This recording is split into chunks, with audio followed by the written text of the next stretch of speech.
नमस्कार, मैं निशा शर्मा आप सभी का स्वागत करती हूँ न्यूज 21 के स्पेशल प्रोग्राम विशेष चर्चा में। भारतीय जनता पार्टी ने मेघराज जी कला को फलौदी जिले से उपाध्यक्ष नियुक्त किया है। न्यूज 21 के संवाददाता किशन सोलंकी से विशेष बातचीत में कला ने बताया कि पार्टी ने उन्हें इस लायक समझा और इस अवसर के लिए उन्होंने भाजपा के सभी आला कमान और कार्यकर्ताओं को भी आभार व्यक्त किया। आपको बता दें, कला ने कहा है कि उपाध्यक्ष के पद पर रहते हुए वे पार्टी के सक्रिय कार्यकर्ता के रूप में कार्य करेंगे और सरकार की जन कल्याणकारी योजनाओं को जनता तक पहुंचाने में योगदान देंगे। उन्होंने ये भी कहा कि जिले में किसी भी विकास कार्यों या समस्याओं को मुख्यमंत्री भजनलाल जी तक पहुंचाने का प्रयास करेंगे। उन्होंने पार्टी और जनता दोनों के प्रति अपनी जिम्मेदारी निभाने का भी संकल्प व्यक्त किया। कैमरामैन गोवर्धन पवार के साथ न्यूज 21 के लिए संवाददाता किशन सोलंकी की एक खास रिपोर्ट आप सभी देख रहे हैं। आप देख रहे हैं न्यूज 21। मैं आपके साथ किशन सोलंकी। आज हम पहुंचे हैं जिला फलोदी। फलोदी के जो वर्तमान अभी भाजपा पार्टी ने नियुक्त किए हैं उपाध्यक्ष मेघराज जी कला को, और उनसे हम रूबरू होंगे और बातचीत करेंगे कि उनके राजनीतिक परिचय की भी जानकारी लेंगे। और बात करें भाजपा सरकार की, तो एक बहुत बड़ी जिम्मेदारी दी है फलोदी जिले के अंदर इनको, तो इनसे बातचीत करेंगे और वार्तालाप करेंगे कि राजनीतिक परिचय भी जानकारी लेंगे कि एक सरकार ने बहुत बड़ा भरोसा जताया है इन पे, तो इनकी क्या भूमिकाएं रहेगी पार्टी के प्रति और क्या क्या विकास कार्यों के प्रति रहेगी। तो आइए मिलते हैं मेघराज जी कल्ला उनसे। सर नमस्कार। नमस्कार, धन्यवाद भाई साहब। सर सबसे पहले तो न्यूज 21 के अंदर आपका बहुत बहुत स्वागत है। जी बिल्कुल, माँ लट्याल की नगरी फलोदी में आपका भी स्वागत है। जी तो सर जैसे बात करेंगे अपन, आपको एक भाजपा पार्टी ने बहुत बड़ी जिम्मेदारी सौंपी है और आपको उपाध्यक्ष का पद दिया गया है यहाँ फलोदी जिले से। तो जैसे बात करेंगे आपके एक राजनीतिक कैरियर की, पहले कि राजनीति में आप कब से इंटरेस्टेड है? राजनीति ऐसे तो हमारा पिछले 70-80 साल से दादाजी ताऊजी बिल्कुल राजनीति में हमेशा सक्रिय रहे हैं, यानी कि पीढ़ी दर पीढ़ी चलता है। जी जी बिल्कुल जी। और हम अगर आप कहेंगे तो हमारा तो लगभग 4 साल या 3 साल आप समझ लीजिए जो राजनीति के अंदर हम इंटरेस्टेड हुए या फिर राजनीति में हमने भाग लिया, बिल्कुल वो लगभग 3 से 4 साल हुए। जी।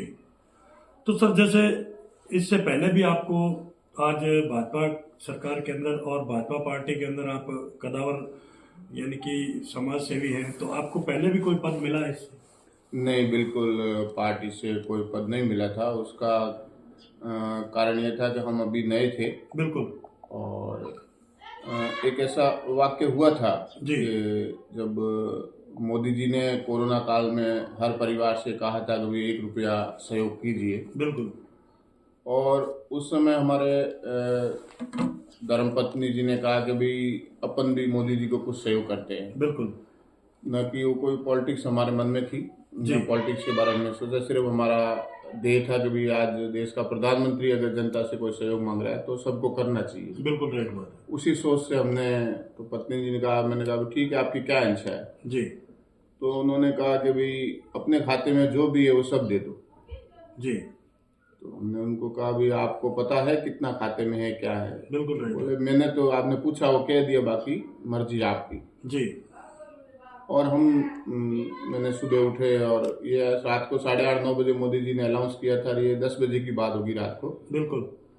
सुबह मैं बैंक मैनेजर से बात किया और हमने ये पूछा भाई हम मिनिमम बैलेंस कितना रख सकते हैं? तो उन्होंने कहा सर 5,000 रुपये आपको मिनिमम रखना होगा, बाकी आपका अमाउंट है कभी भी लीजिए। जी। तो हमने बोला भाई हम अकाउंट से छोड़ के हमारा बाकी का फिगर दे दो। तो कुछ 2 लाख कुछ समथिंग मेरे अकाउंट में भी थे और 2 लाख समथिंग लगभग उनके थोड़े मेरे से ज़्यादा थे। जी। और वो 4 लाख 4.5 लाख के लमसम वो फिगर था। बिल्कुल। तो हमने वो पैसा चेक से भरा और SBI बैंक फलोदी SBBJ हैं जी, वहाँ पर ले जाके हमने वो चेक दे दिया। तो मैनेजर साहब ने कहा भाई अभी तक ये अकाउंट ओपन हुआ है, इसकी भी हमें जानकारी नहीं है। बिल्कुल। तो हम अभी ये चेक नहीं ले सकते क्योंकि रात को ही मोदी जी ने किया है, तो मैं 6 बजे आपको वापस रिटर्न कॉल करूँगा। जी। तो हमने 6 बजे बैंक से 6:30 बजे कॉल आया, बोले अकाउंट तो ओपन हो गया है लेकिन टैक्स बेनिफिट है या नहीं हमें पता नहीं। जी। तो हमने उन्हीं को यही कहा भाई जाएंगे तो मोदी जी के अकाउंट पीएम केयर में, बोले कि बिल्कुल सर उसी में जाएंगे। बिल्कुल। तो हमने वो पेमेंट जो भी था हमारे अकाउंट में, हमने वो दोनों चेक दे दिए। उसके बाद वो जो स्लिप दी बैंक वाला ने, वो मेरे जेब में थी। सुबह हमारा एक मित्र था, वो आया घर पे, उसने बोला ये जेब में क्या है, मतलब कुछ बैंक की स्लिप। उसने निकाल के देखा तो उसने फोटो खींच लिया और दोस्तों से बात शेयर की। हालांकि मैंने उनको मना कहा कि भाई ये सोशल मीडिया अपने को नहीं करना है। लेकिन कुछ दोस्त ऐसे होते हैं ना जो मतलब दोस्त का आगे बढ़ाने के लिए या दोस्त की अच्छी बातों को शेयर करने के लिए बिल्कुल बिल्कुल। बोले नाराज होगा तो होगा, मेरे पे बात डाल देना। तो उस बात को लेके फिर उन्होंने मेरे से बगैर जानकारी सोशल मीडिया पे पोस्ट चार दी हुई, इन्होंने अपने खाते का जो भी पैसा था सब पीएम केयर में डोनेट कर दिया। बिल्कुल। तो उससे वो बात इतनी आगे चली गई कि भी नरेंद्र मोदी जी से भी हमारी बात हुई। बिल्कुल। क्योंकि जैसे ये बात वायरल हुई तो हमारे लोकल विधायक माननीय पबाराम जी बिश्नोई साहब जी जी सीधा घर पे ही आए। बिल्कुल। और कोरोना का समय था तो हम भी कुछ ज़्यादा तो उनका मेहमान नवाजी नहीं कर पाए, लेकिन चाय पानी जो था कोरोना को प्रोटोकॉल को ध्यान रखते हुए जी। और फिर वहीं से हमारे राष्ट्रीय अध्यक्ष तो सतीश जी पूनिया साहब थे, बिल्कुल। उनका भी थोड़े समय बाद कॉल भी आ गया और उन्होंने सोशल मीडिया पे अपनी पोस्ट भी शेयर की। जी। फिर हमारे राज्यसभा सांसद नारायण जी पंचारिया साहब थे जो हमारे फलोदी के ही हैं, बिल्कुल। तो उनको भी ये समाचार प्राप्त हुआ तो उन्होंने भी सीधा कॉल किया और उन्होंने भी अपनी पोस्ट पे ट्वीट करके मोदी जी को। थोड़ी देर बाद हमारे माननीय केंद्रीय मंत्री श्रीमान गजेंद्र सिंह शेखावत साहब जो हमारे फलोदी के ही एमपी हैं, बिल्कुल बिल्कुल, तो उनको भी ये समाचार मिले, उनका भी कॉल आ गया जी। और उनका कॉल आया तो हमें बधाई भी दी और बोले हमारे ज़िले से आप हुए तो हमारे लिए प्राउड फील की बात है।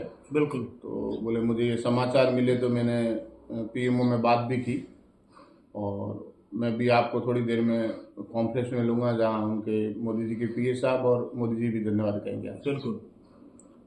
तो उनसे पीएमओ से कॉल आया कि भाई आपसे मोदी जी बात करना चाहते हैं। तो मोदी जी जैसे ही हमारा जय श्री कृष्ण हुआ तो उन्होंने कहा भाई ऐसी आपके अंदर क्या विचारधारा है कि भाई आपने पूरा का पूरा पैसा अपना जो भी था। बिल्कुल। तो हमने उनको ये कहा भाई हम कभी नहीं चाहते कि हम पीएम को पैसा दें। बिल्कुल राइट बात। क्योंकि पीएम पैसा कब मांगेगा जब देश संकट में होगा, तो हम ऐसी क्यों प्रार्थना करें कि हमारा देश संकट में आए और हम पीएम को पैसे दें। लेकिन जब अगर पीएम ने मांगा है तो जो हमारा है वो सब आपका ही है। बिल्कुल।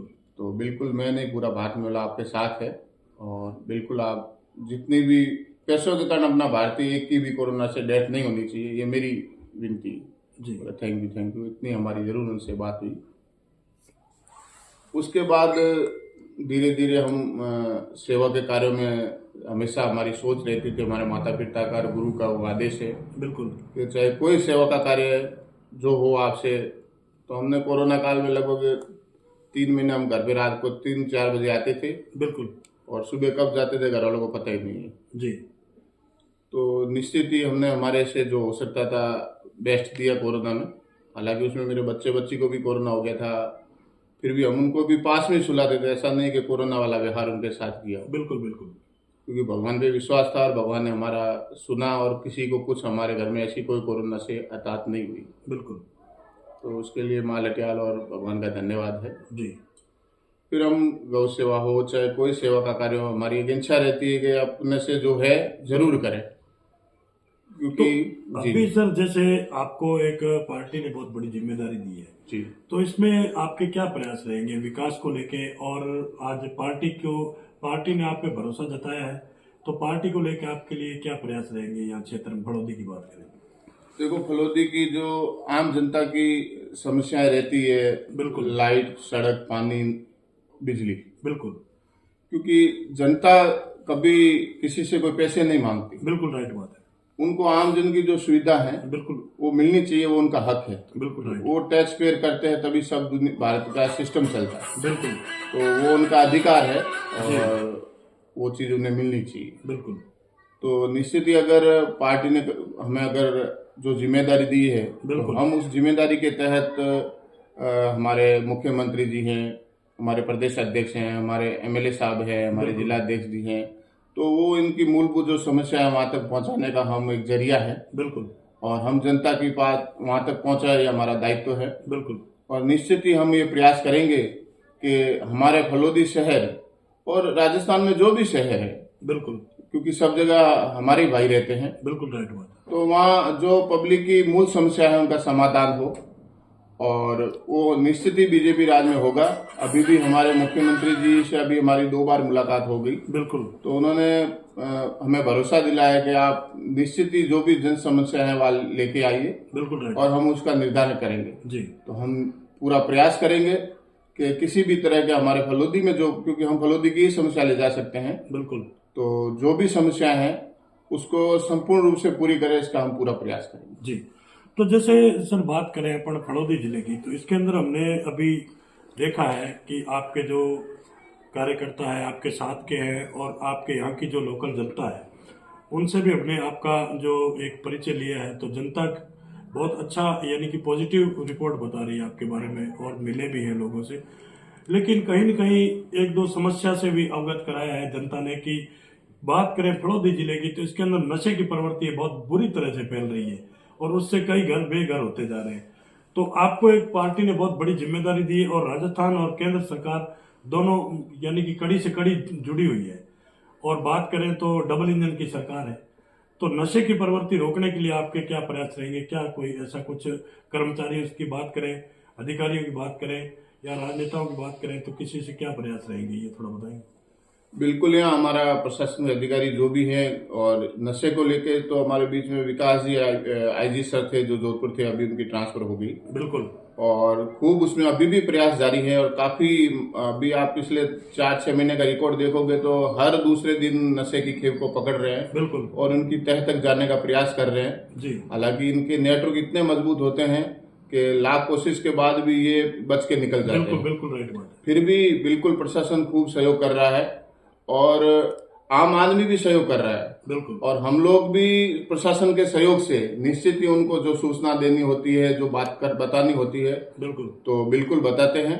और कोई नहीं चाहता है माँ बाप ऐसा कि उसका बच्चा इस गलत लाइन में जाए, बिल्कुल। लेकिन कुछ बच्चों को राह गुमराह कर दिया जाता है। बिल्कुल। तो निश्चित ही पिछले 7-8-10 साल में नशा फलोदी के अंदर आया है, और फलोदी की जनता भी सहयोग कर रही है, और हम सब मिलके आपको विश्वास दिलाते हैं कि जल्दी फलोदी को नशा मुक्त कराने का पूरा प्रयास करेंगे। जी, बहुत ही अच्छा। तो जैसे बात करें सर शिक्षा की, शिक्षा एक वो शेरनी का दूध है, जो पिएगा वही दहाड़ेगा। तो शिक्षा के क्षेत्र में भी आपके प्रयास रहेंगे, क्योंकि अभी आपने देखा होगा पीछे माननीय मंत्री जी मदन जी दिलावर और झालावाड़ के अंदर एक बहुत ही बड़ा हादसा हुआ था कि स्कूल की जो बिल्डिंग की जर्जर हालत में थी, और वहां दबने से कई बच्चों की मौत हो गई। तो उस क्षेत्र में भी आपका क्या प्रयास रहेगा? क्योंकि आज विद्यालय है, और कई जगह हमने भी देखे हैं कि आज भी 10 के 10 पड़ी उनके हालात, और बच्चों की भी, क्योंकि आज मेन तो ये हो गया, लगभग हम भी देख रहे हैं पंचायतों में और रेवेन्यू जो धरातल पे, कि सर आजकल जो बच्चियां हैं घरों में, जिनके आज 2-2, 3-3 बच्चियां बड़ी हुई है, और वो पढ़ाना भी चाहते हैं माता पिता, लेकिन कहीं न कहीं आज आप देख रहे हैं कई अत्याचार हो रहे हैं महिलाओं पे, बेटियों पे, तो वो किसी कारण, दूरी के कारण वहाँ बच्चों को नहीं भेज पाते हैं, बालिकाओं को। तो प्रत्येक ग्राम पंचायत में हमने भी देखा कई लोगों की डिमांड भी है और जनता की मांग भी है कि एक बालिका विद्यालय भी हो। तो शिक्षा के प्रति आपका क्या रुझान रहेगा? जो हादसा हुआ वो बहुत बुरा हुआ जी, और जो क्षति पहुंची, जिन हमारे भारतीय भाइयों की वहाँ पर काफी लोगों की मृत्यु भी हुई, बिल्कुल, तो वो बहुत दुखदायी समय था जी, और उसके बाद हमारे शिक्षा मंत्री माननीय मदन जी दिलावर साहब जी, उन्होंने तुरंत एक्शन लिया। लगभग 200 से ऊपर स्कूलें चयनित की है, बिल्कुल, जिनको वापस रिपेयरिंग करा के और उनको व्यवस्थित की जाए ताकि ऐसा फिर हादसा ना हो, बिल्कुल राइट है, क्योंकि पुरानी जड़ें हैं, उनको थोड़ा सही करने में समय लगता है। जी, तो अभी हमारे पंचायत समिति में भी बात हुई थी, तो वहाँ भी ये ऑर्डर आ चुके हैं बिल्कुल कि आपको 200 स्कूलों के जो बजट है उसको जल्दी से जल्दी पारित किया जाए। जहाँ तक मेरे ध्यान में वो बजट पारित भी हो चुका है 400 करोड़ का। बिल्कुल। तो कुछ ही समय में ये चीज आपको सुनने को मिलेगी भी। जहाँ तक गवर्नमेंट का जो कार्य है बिल्कुल वो गवर्नमेंट बिल्कुल इसके को लेके सक्रिय है और बहुत ही तेजी से ये कार्य कराने में लग चुकी है, बिल्कुल, ताकि भविष्य में ऐसा किसी हमारे बच्चों के साथ ना हो। जी बहुत ही अच्छा। तो जैसे सर अभी आपको एक भारतीय जनता पार्टी के अंदर बहुत बड़ी जिम्मेदारी मिली है, तो आप इसका श्रेय किसको देना चाहेंगे और किसको धन्यवाद ज्ञापित करेंगे? भाई सबसे पहले धन्यवाद तो हमारी फलोदी की जनता का है, बिल्कुल, जो उन्होंने हमें उपाध्यक्ष बनाया। इसके लिए कहीं ना कहीं उन्होंने बात पहुंचाई होगी, बिल्कुल, क्योंकि हम जरूर हमारा राजनीतिक बैकग्राउंड है, लेकिन हमारा राजनीति वो भी बैकग्राउंड नहीं है कि हमारे दादा परदादा चाचा कोई बड़े पोस्ट पे हो। बिल्कुल, और हमारा जो हमारे काम करने का या हमारे फलोदी के अंदर लोगों से जो व्यवहार है, बिल्कुल, उसी व्यवहार ने हमें उस पद को दिलाने के लिए सहयोग किया। बाकी हम आदरणीय नरेंद्र मोदी जी का, जेपी नड्डा साहब का, जी। हमारे सीएम साहब अनिल लाल जी का, जी। मदन जी राठौड़ साहब का, हमारे एमएलए साहब पवराम जी विष्णु साहब और हमारी बहन ज्योति जी जानी और हमारे पार्टी के जो भी कार्यकर्ता है, बिल्कुल, उन सबका सहयोग रहा। और उसके बगैर ये पद नहीं मिलता। और हमें जो पद मिला है वो न कि हमने कभी किसी से कहा और न भगवान को आगे भी कहते हैं कि पद मांगे से मिलने से अच्छा है कि मत मांगो। बिल्कुल राइट। और अगर पार्टी को या जनता को लगेगा कि इस आदमी को ये पद मिलना चाहिए, बिल्कुल, तो बिल्कुल वो स्वीकार करेंगे। और भविष्य में अगर आगे और भी कोई हमारे को पार्टी दायित्व देगी तो हम उसको ईमानदारी से निभाने का पूरा प्रयास करेंगे। जी बहुत ही अच्छा। तो ये थी हमारी खास मुलाकात भाजपा पार्टी के अभी नियुक्त किए गए उपाध्यक्ष मेघराज जी कला, उनसे हम रूबरू हुए और बातचीत की है। और इन्होंने जो न्यूज़ 21 के अंदर जो इन्होंने हमें समय दिया इसके लिए बहुत बहुत धन्यवाद आपको। धन्यवाद भाई साहब, आप समय निकाल के हमारी माँ लटियार की नगरी पधारे। जय श्री माँ लटियार। जय श्री।